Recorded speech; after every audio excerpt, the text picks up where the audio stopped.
Recording in progress. And one of the places he came to was Kentucky. Kentucky was fairly famous in that small world for its community medicine department and its approach to teaching medical students in communities, about communities.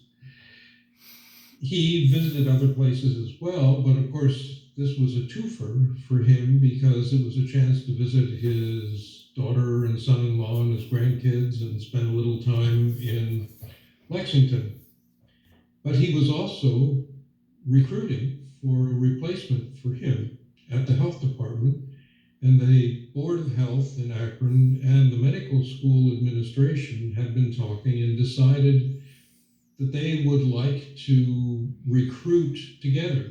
That is, the medical school would like to jump in and take advantage of the opportunity presented by the vacant office at the health department to find someone, they hoped, who could work with both the health department and the medical school to bring the medical school closer to the community and the community closer to academia. Was there a precedent for this concept? Not that I knew of. This was completely unique to me. Yes, there were people who had been in similar, there was I mentioned before Dr. Phil Weiler, who was the director of the Lexington Fayette County Health Department, who was on the faculty of the med school. But that was kind of a byproduct. That was an early example of this sort of thing. I'd never before been exposed to a recruitment effort where both a medical school and a health department got together. What did you see as the pluses and what did you see as the minuses? Well, I was more used to seeing a bit of derision on the part of the academics about physicians working in local public health, because they thought they were there because they couldn't do anything else that was physician-like, because they were impaired or not competent or whatever. So this was somewhat unusual, but it sounded a bit attractive to me because that's kind of what I was doing. Because I was, at that point, the director of the Kentucky River District Health Department and teaching at the medical school. So that's one reason why John Morley said, you should think about this. My initial impression, however, was no.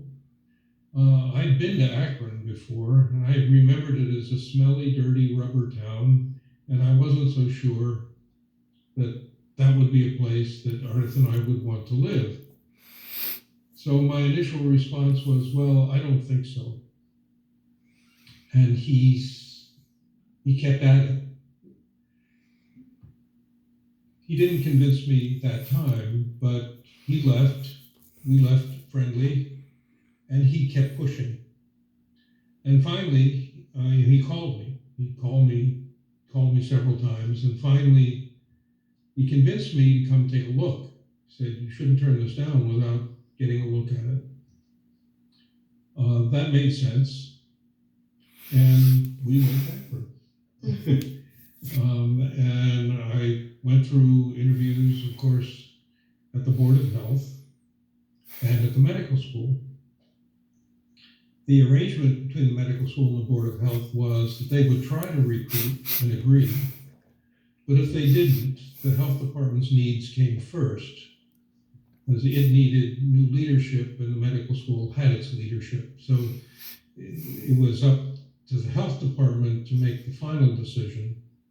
But so it was a gentleman's handshake, if you will. We'd like to work this out together if we can, but if not, we reserve the right to each of us go separately and individually. Okay, I'm going to put this on hold Recording here. stopped.